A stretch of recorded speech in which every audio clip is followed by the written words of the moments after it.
Yo guys, assalamualaikum, welcome back to my channel. Jadi sekarang aku lagi ada di kompleks makam Sunan Giri.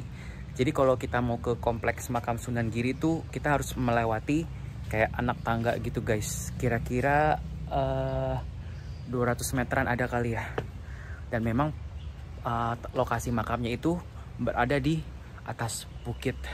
So jangan skip video ini kalau kalian mau tahu seperti apa suasana makam Sunan Giri yang ada di Gresik.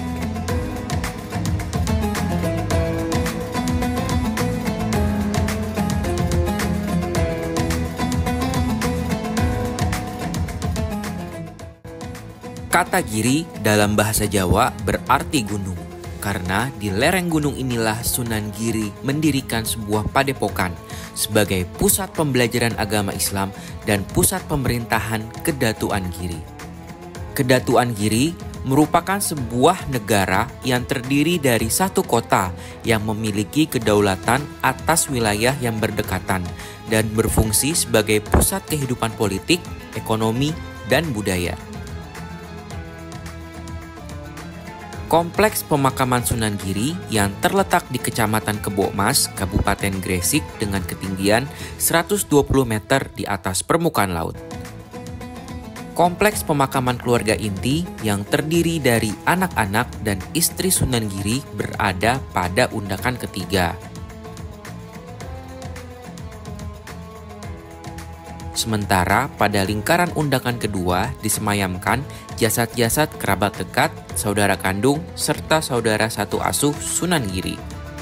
Sunan Giri lahir di Blambangan atau daerah Banyuwangi saat ini pada tahun 1365 Saka atau 1443 Masehi. Beliau adalah putra dari Maulana Ishaq, seorang ulama besar dari Samarkand, Uzbekistan.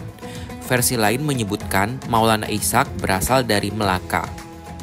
Ibunya bernama Dewi Sekardadu yang merupakan putri pertama Raja Minak Sembuyu dari Kerajaan Blambangan. Menurut cerita rakyat yang berkembang, Dewi Sekardadu mengalami sakit keras akibat wabah penyakit yang melanda Blambangan.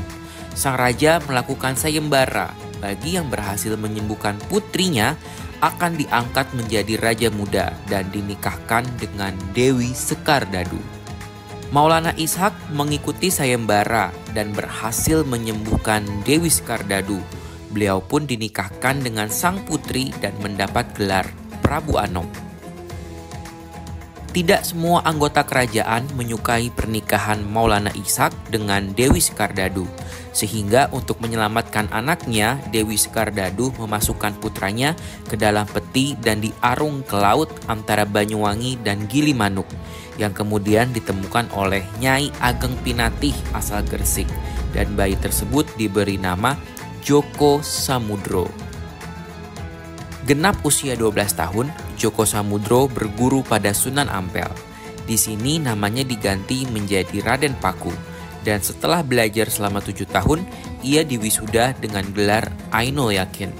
Sunan Giri melakukan syiar Islam melalui pendidikan dan kebudayaan.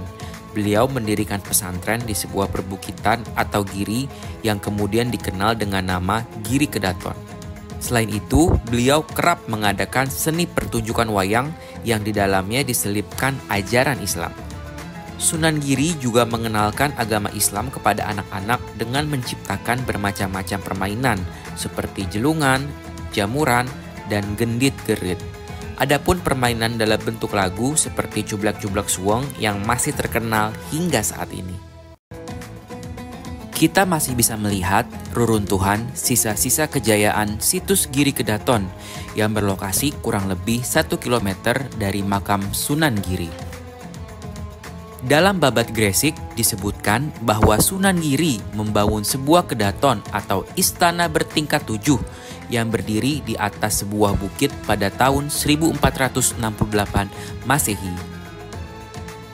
Giri Kedaton adalah bangunan yang awalnya pesantren, tempat Sunan Giri mengajarkan ajaran agama Islam kepada para santrinya.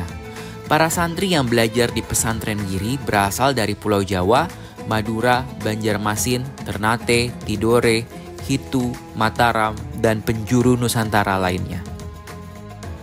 Kejayaan Giri Kedaton bukan karena mereka berhasil memenangkan perang hingga menaklukkan wilayah, tetapi Giri Kedaton menjadi tempat legitimasi pengukuhan raja-raja Islam Demak sampai Pajang. Giri Kedaton runtuh karena dikalahkan oleh Kesultanan Mataram Islam pada tahun 1636. Giri Kedaton yang dipimpin oleh Sunan Kalistua menolak kekuasaan Mataram. Perang akhirnya dimenangkan oleh Mataram, dan Giri Kedaton menjadi daerah bawahannya.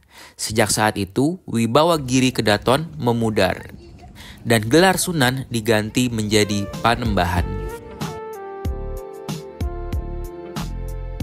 That's all perjalanan kali ini. Semoga vlog di Kota Gresik ini bisa menambah pengetahuan dan menambah referensi alternatif wisata. Thank you for watching. Wassalamualaikum warahmatullahi wabarakatuh.